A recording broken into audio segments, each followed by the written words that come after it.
Kasing-kasing. Mo nang hinaot mga Kristyan, mayong amen.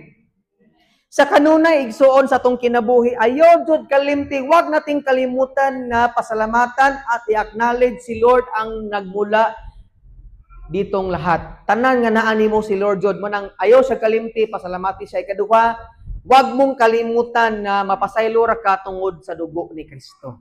Number 3, tungod kay ito, pulong sa Ginoo ang makaayo sa imo ang spiritual nga brokenness, sa imong broken heart, ang walang ibang makagagaling yan kundi si Jesus lang yun.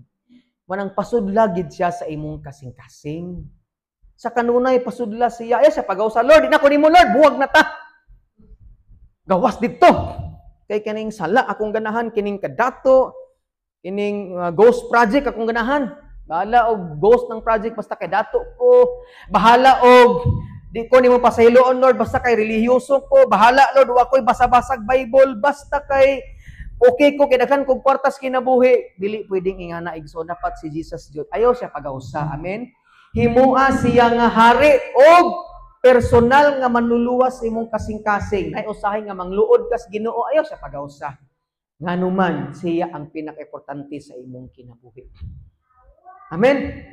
I hope and I pray mga igsoon nga sa tong kinabuhi.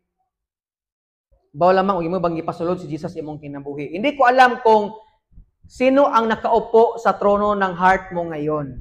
Maybe ikaw, maybe ang kasalanan mo nang karon pasudla si Jesus. Ayaw ng kwarta, ayaw ang garbo, ayaw ang pagdumot, ayaw ang sala.